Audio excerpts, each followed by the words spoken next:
Today's story, again from the interview with Rabbi Osher Zellingold, the longtime shliach to Minnesota, relates as follows.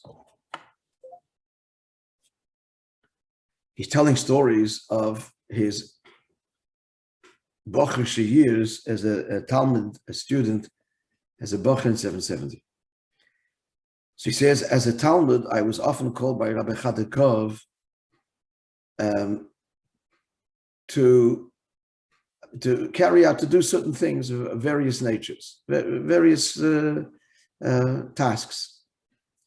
Once, for example, Rabbi Chassidic calls me and he shows me a letter that the Rebbe got, and the Rebbe had written on the envelope 3 letters, Mem Zayin Chav, which means Maskiris, the secretariat, indicating secretariat, take care of this letter, the contents of this letter.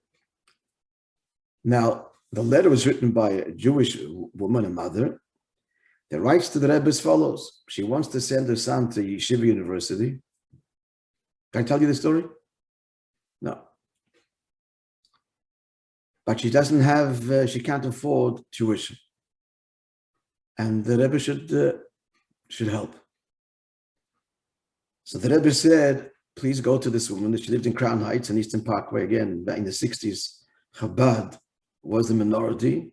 In the 60s, Crown Heights was lily white, to quote Rabbi Hecht, and it was predominantly Jewish. Not observant Jewish, the big conservative temples, etc. Anyway, Holy Torah was once a big conservative synagogue, I don't know, the biggest in America. At any rate, so she lived on Eastern Parkway, and Rabbi Chassidic says go to her and to get the exact story and do as she wants. She should come back and report, but help her out. And not bad, but help her out. You'll see the bad in a second. So he says, I said to Rabbi Chassidic, I have to know exactly what she wrote in order to be able to help her. So Rabbi Chassidic said, it's very hard to read her letter. It's written in the vernacular of I guess she was from Europe, a Jewish woman. He says, you know what, Rabbi Chassidic says, show it to your mother. She'll be able to read it and understand it. That's what I did. He said, I showed it to my mother. She read it quickly.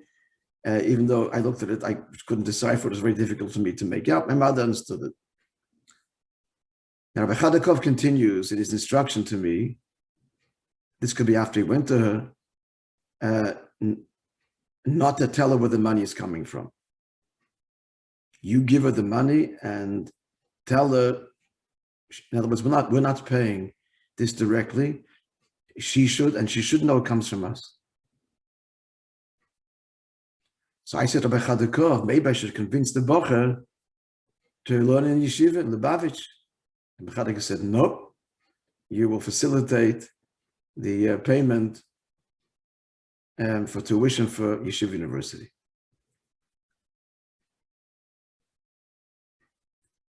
That's an amazing story right there. There's a PS to the story. He says a curious episode happened a number of years later. A group of students had come to Crown Heights for the famous encounters with Chabad. Rabbi Zalman Posner, Olav Shalom, was the lecturer as he was. In those days, friends, I want to tell you, there were two. There were two people in all of the Lubavitch that could speak English and lecture and so on. It was Rabbi Posner, then Rabbi Block, that Professor Block. He was Niskara from Rabbi Posner in Tennessee as a child. At any rate, so Rabbi Posner was the speaker. He wrote a wonderful book called Think Jewish. The Shliach in Nashville. So at the end of his lecture, the Bochum used to go to listen, and many of them learned, how to speak English and how to give over Chassidus in English. Now, Manas Friedman says that he learned first, like the Epiphany and how Chassidus is relevant and talks to us in our lives from Rabbi Posner's lectures to the university students, the encounters with Chabad. Anyway, so after the lecture, Rabbi Posner says, "Does anybody have any questions?" Of course. And this bocher, which I knew was in YU, thanks to Lubavitch. So this is his question. He says, Chabad's all very well and good, but why does it only do things for its own interest? It seems to be that he's asking, like, outreach work is, you have to become a Lubavitcher. Otherwise, we're not going to help you. And he said, I'm listening to this. I couldn't say anything because Rabbi Chadakov told me, years earlier, they should not know that it came from Lubavitch. It came from the Rebbe. And I'm listening to this question, knowing that this young man, you went to university and you are what you are. So I guess a modern Orthodox observant young man, thanks to the Rebbe, thanks to Chabad. Typical of Chabad work, the Rebbe would say that whatever reason is here, we don't know other considerations. You shouldn't know that it came from Chabad. Whatever it is, the point is the job has to get done. A, you don't have to get the credit. And B, each person, according to their level, brought closer to Yiddishkeit. There isn't an agenda, there isn't a mold that this person has to fit, and then we'll invest in them. I don't want to go into Narichas now, but this is one of the fundamental differences between Lubavitch outreach and everybody else.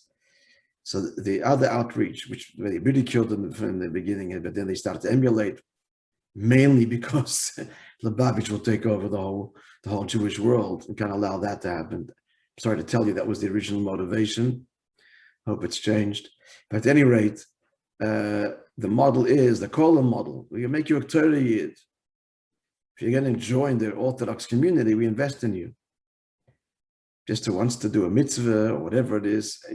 So today, there's no value. Rahman Litzlan is even seen in that. And that's why people tell me, and you've told me, guys, in these places, you can go there for years, no one's going to ever ask you to put on film. When you're ready to embrace, a full observant life, you got to put on film every day, and you're ready for it, and Rosh Hashiva decides you're ready, start putting on film. Wants to put on film.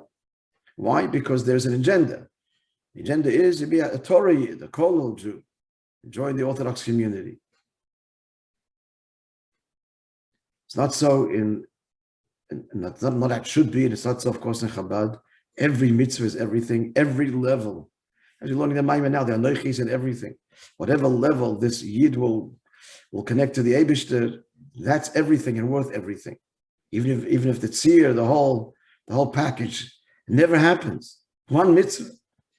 And this kid, this is where he was going, this is his background, and this is where he was, at least at this point in his life, and may forever remain that way. And became obviously at Yeshiva University. So that's success, no less than any level of kiruv. All right, my friends, have a wonderful day, and we'll see you, God willing, all tomorrow. Shemaya, have a wonderful day.